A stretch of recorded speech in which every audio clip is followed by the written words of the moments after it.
Ladies and gentlemen, I want to thank you once again for joining me on Straight Talk with the Heavenly Mind. This is your host, Angel, and I am here today at a cemetery. I want to talk about a subject matter that we often don't talk about. In fact, we don't want to face it. People are not interested in talking about death. Why? Because they live their lives exactly how really it was meant to live, and that is you enjoy the physical world that God allowed you to be birthed in, and then you live your life by your five senses. You maneuver your life by what you see, smell, taste, hear, and touch. But ladies and gentlemen, the fact of the matter is that we ought to consider this place. As you notice in this place, ladies and gentlemen, and I pan around real slowly as I can and share with you just the area, the grave sites and the tombs. And ladies and gentlemen, there's no marketing going on here. There's nothing going on here. It's all death. Everything represents death. There's no happiness here, ladies and gentlemen. Even for those that died in Christ, their loved ones miss them and wish that they were alive and wish that they can embrace them again and wish that they can love on them again and wish that they can hold them and maybe perhaps not be too busy. How many people are in this cemetery wishing that they could have got the last hug, or they could have got the last I'm sorry, or they held on to a grudge and they died with that grudge? Ladies and gentlemen, everything that this area represents is death. Everything that this area represents is death. There's no marketing here. You don't see McDonald's, you don't see Wendy's, you don't see Jack in the Box, you don't see anything here. Nothing. What you see here is exactly what I'm panning. Acreage of nothing but death. People that have departed this earth. People that have departed because of various conditions, terminal accidents. Nobody knows why they suddenly died, but here's where they're at, right here. And you want to talk about diversity? The cemetery is a place that is not prejudiced, ladies and gentlemen.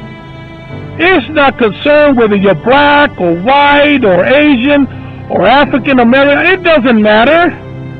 It has a place for you. It has a spot for you, for your body to be buried.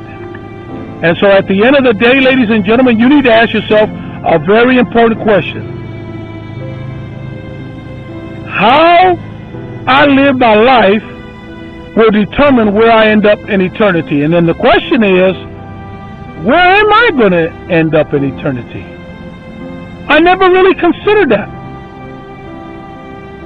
Some teach that there's reincarnation. Well, if the founder teaches that, then he should have let his followers know exactly what he reincarnated in. But we don't have no information on where the founder of this doctrine reincarnated in, because you would think that you would want to give hope to your followers that indeed once you die, then you'll get another life, and if you die being an evil person, then you'll probably come back as a roach.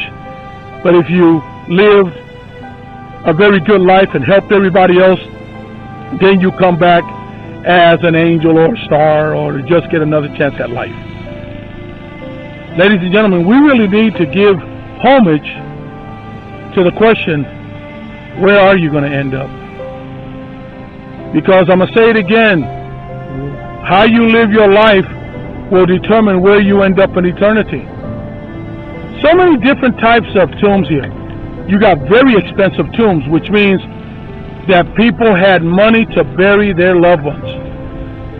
And this is the last spending at this place, is the burial and the headstone. So where you end up, ladies and gentlemen, there is a choice. And guess what, ladies and gentlemen? You don't have to say so.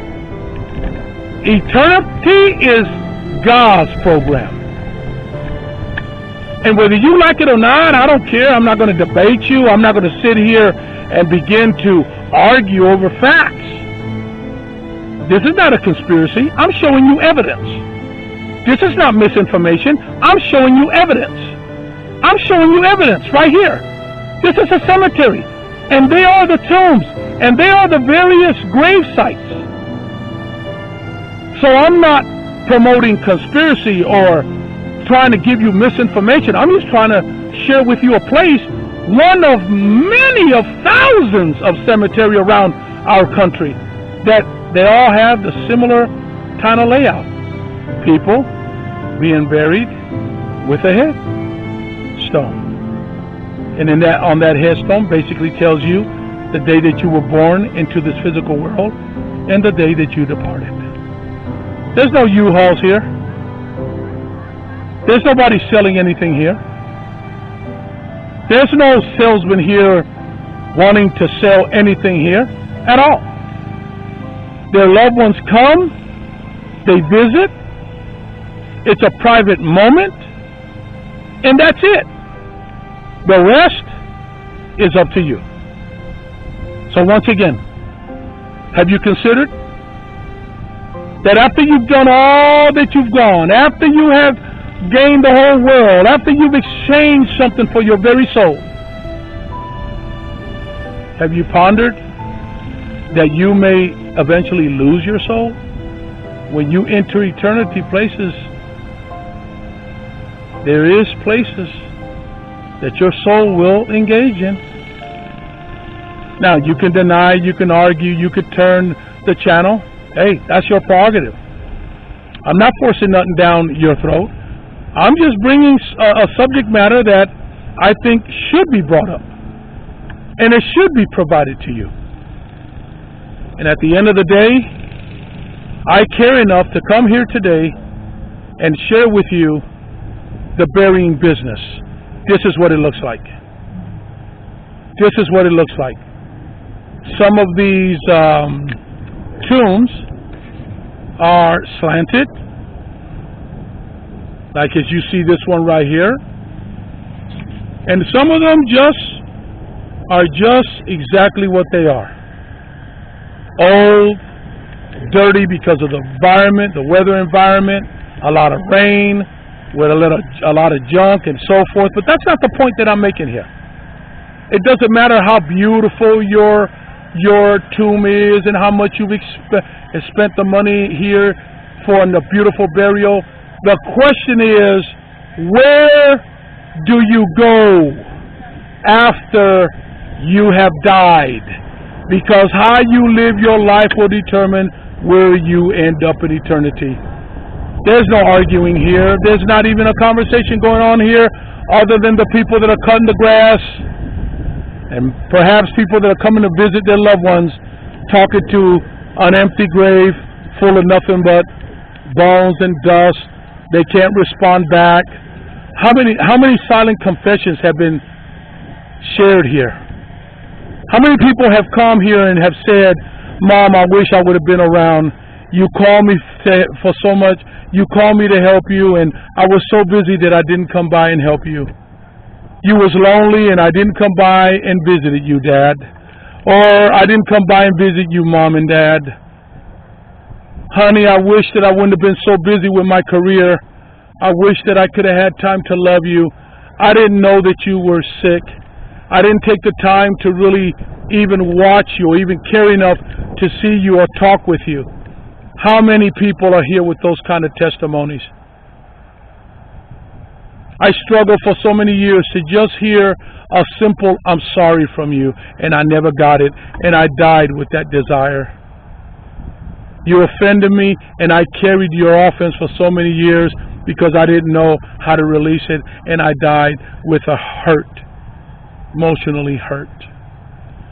Ladies and gentlemen, there's a lot here that I can talk about. How many investments, how many things did you buy or these people purchase that they never got an opportunity to enjoy? How many? How many? How many people? At the end of the day, ladies and gentlemen, I want to thank you for joining me here at Straight Talk with the Heavenly Mind. I'm your host, Angel, and please stay tuned to part 2.